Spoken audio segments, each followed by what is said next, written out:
the strangest thing to come back onto our daily broadcast and not say good morning and not say hi. I'm fully in the mode of Tisha B'Av, and I hope that what we're able to share together this morning will be useful, and even if it isn't familiar, somehow inspiring in the middle of the sadness that we're called to really sit in on Tisha B'Av. This is a moment of deep grief, but it's a different kind of grief. It's a grief that we are scheduled to have, and that might be strange, but it's a container for collective grief that I don't know many parts of the world, Jewish or other, that gives us space for it. And so, as opposed to welcoming everyone and saying your names, and I see that you're here, my heart longs to say hello to you, to welcome you by name. This is our 90-second broadcast, but this is a different kind of broadcast. As you see, if you've been a regular, I'm not sitting on a chair, and the window that is usually to my left is behind me. One of the ways that we experience Tisha B'Av is by sitting on the floor. And ancient mourning practices are sort of reenacted on this day. I learned most of my Tisha B'Av expertise comes from my experience as a student and then a teacher in the Camp Ramah movement, specifically Camp Ramah in Nyack, where I learned how to recite the book of Eicha, the book of Lamentations. So I wish I could say good morning, and that's the closest I'll come to saying it. But on Tisha B'Av, one of the things we don't do is check in with each other. We don't say, how are you? We actually are compelled by tradition to sit in our grief. And so many of us are fasting today. It is a fast that has at its center the mourning for the Beit HaMikdash, the temple in Jerusalem that was destroyed in 70 CE by the Romans, and the Jerusalem temple before that, the first one, that was destroyed in 586 BCE by the Assyrian Greeks, by the Babylonians, and we come together, but the rules of Tisha B'Av keep us from feeling like we're together. They compel us to be, a phrase that is very meaningful for me, to be alone together. So we sit. I'm sitting on the floor. I won't be eating or drinking today. Didn't do my hair really. We don't anoint ourselves. We don't bathe. We aren't intimate. And the stranger traditions of Tisha B'Av include not greeting each other, not saying, how are you? And so I want to be clear. I want you to know, and I'm sure you do, that of course I care. And being constrained in this way forces me into the mourning posture more than I want to be. One of the powers of tradition is that it guides us. It's not always inherited tradition that gets it right. Part of what we as modern Jews do is we navigate the parts of tradition that speak purely from a place of wisdom and timelessness. I think Shabbos is a good example of that. And there are also parts of tradition that continue reframing the world around us. Because what if we had a day? What if we had a day set aside for collective grief? Grief for all the vagaries of Jewish history, but bigger than that. I'm very proud, even though trying to be measured in the way that I express positivity. It's a weird posture to be in. It's not a natural frame of being for an intentionally inspiring moment, not for the calling that I feel in my life, but because of this constraint, because of the power of this day, I am forced to reflect on the things that make us sad, not me. This grief is not about me. It's not about one individual. It's about a community that experiences mourning. And one of the ways we do that is by changing our patterns of behavior. I'm thirsty, and it's just the morning, and that forces me to reflect on how grateful I should be and am for having water, clean water, and having access to it. And it calls me to be mindful that that is a privilege that I rarely think about, because how many people in this world don't have it? So the specific tribal collective grief and the individual experience of it, and the awareness of a world that is suffering not only for a political moment. This is a complicated political moment in many parts around the world, certainly in America. It calls me to be mindful of the fact that I am abstaining from the things that bring my body strength and joy. And that's we're in a moment where the whole world is full of people whose bodies aren't strong right now. And that means I'm supposed to be in my grief and be mindful, so that when the grief is over, I am more grateful for what I do have and commit myself to making sure that the world's grief can be limited the way Tisha B'Av's grief is limited. Tomorrow morning is not today. Tomorrow morning I will not be sitting on the floor. I know, because of the power of Jewish tradition, that tomorrow morning I will not be in mourning. I won't. I'm compelled to be in mourning for a day, but not for two. Taking all of the lessons of this sadness, of this grief, letting the grief speak, is a big act for us. And so I want to greet all of you. I see how many of us are here, and I am so moved. I'm so moved on Tisha B'Av to be alone and together. It's a very emotional thing to name grief. So before I move forward, what I would love to ask you to do, and I don't know this is for public commenting, because the last thing I want to do is pound down on the grief, because that emotion is pounding enough. But to ask you to call to mind a part of the world where there is suffering that calls out your tears, and be mindful of it right now. A collective grief that is bigger than your experience. And find a way to sit in it with me. I'm not asking you to forget your joy, God forbid. I'm not asking you to forget that comfort is coming. This coming Shabbat is called Shabbat Nachamu, where we are told by God that we've suffered enough. The phrase is Nachamu, Nachamu Ami, comfort, comfort my people. But we're not there yet. That's not what today is for. Today is for actually just sitting in the grief. So what I'm going to ask you to do, just for a quiet 30 seconds, and I'll keep the time, is just sit in it. Something in the world that is bigger than you, bigger than me. A collective oi. And just sit in it. And in a moment what I'll do is I'll read a little bit from the book of Eicha, the book of Lamentations. It gives voice to that groan. The very name of the book, Eicha, means Eich, how? How could it be? Translations always fall short. Alas is a good one, but it's not a groan. The book is the book of groaning. And so just for a moment, let's sit in this. Obviously praying for those who are suffering, but giving ourselves space to feel the grief ourselves, not responding to it, not yet, just being in it for a minute. So I'll give us 30 seconds, and then I'll recite some of the book of Eicha.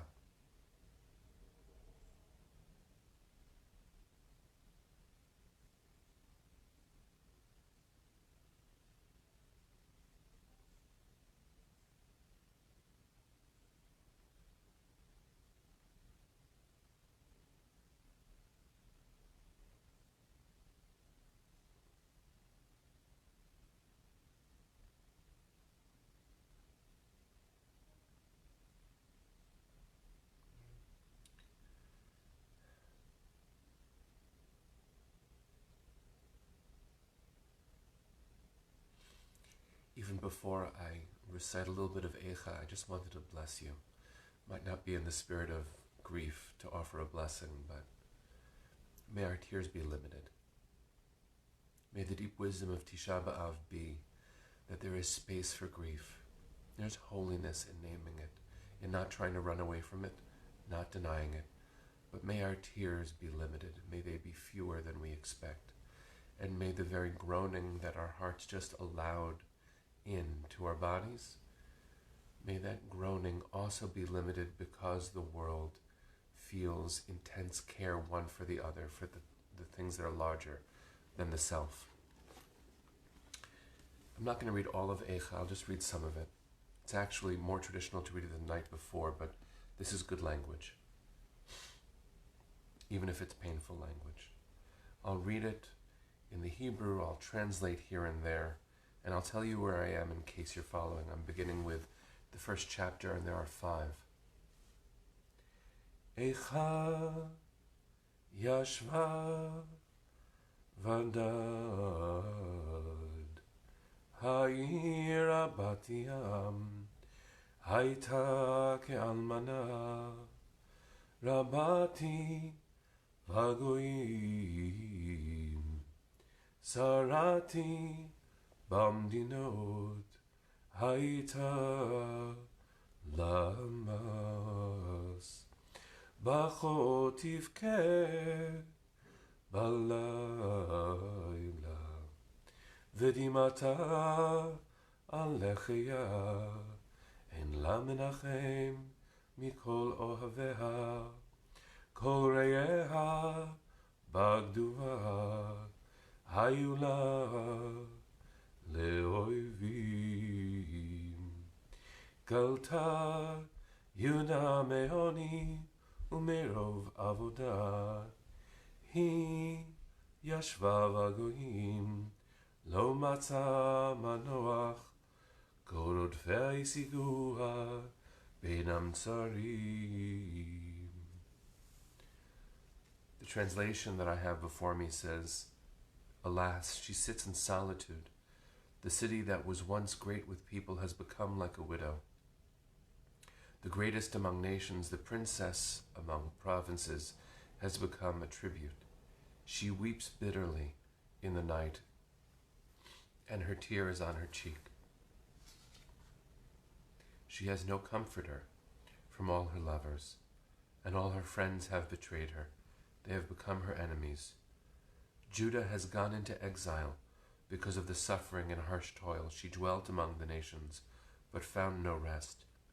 All her pursuers overtook her in narrow straits. The power of these words is not the conventional kind of inspiration that we think of when we look at the Tanakh, at the Hebrew Bible.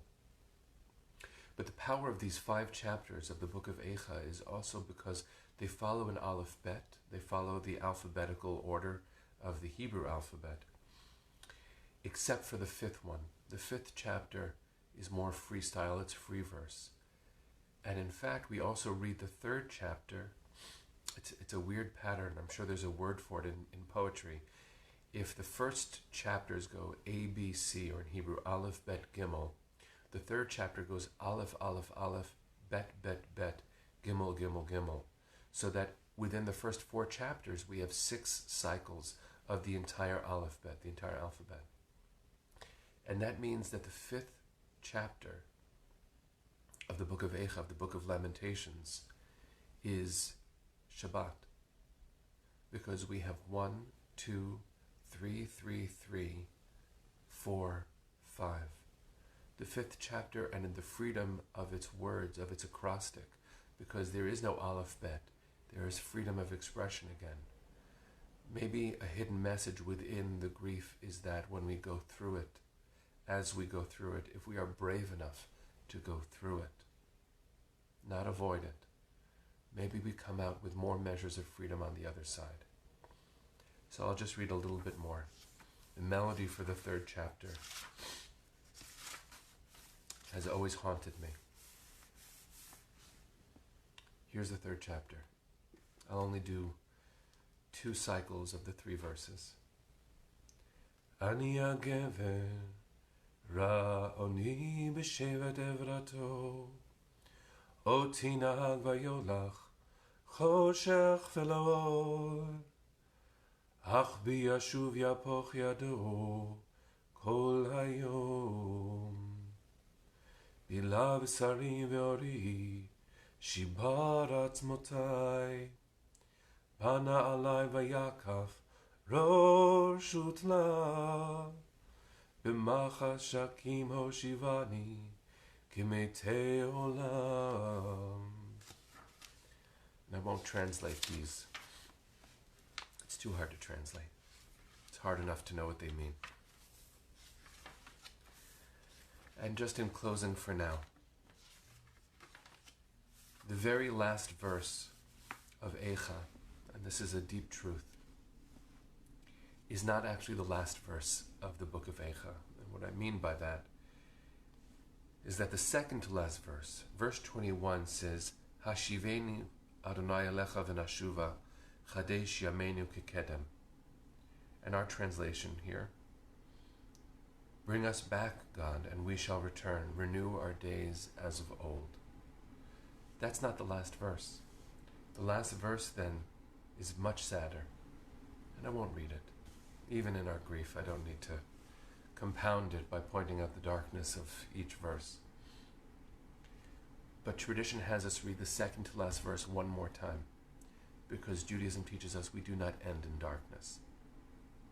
We make the conscious choice, the powerful, brave, courageous choice, the commitment to living toward the light, even in the depths of our grief. We are taught that the Mashiach, the Messiah, is born on Tisha B'Av.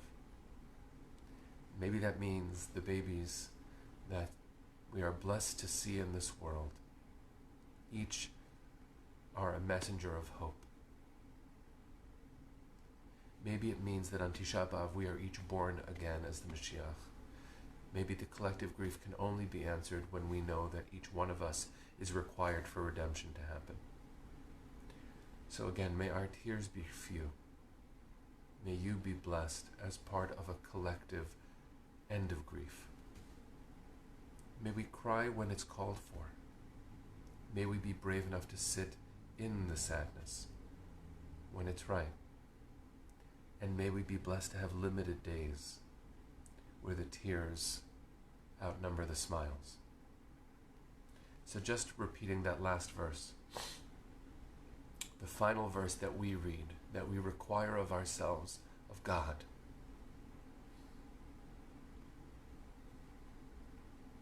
End of the text. So that when we recite even our hardest memories, we find the glimpses of hope and comfort within them.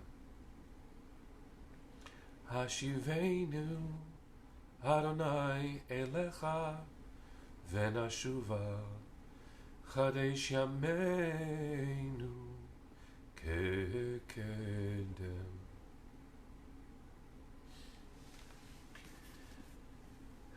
May it be a meaningful day for you. If it were another day, I would say thank you for sharing it. It's good to be alone and together. Tomorrow morning we'll come together again at 9 o'clock. I'll look forward to that. A meaningful day, everyone. Take care.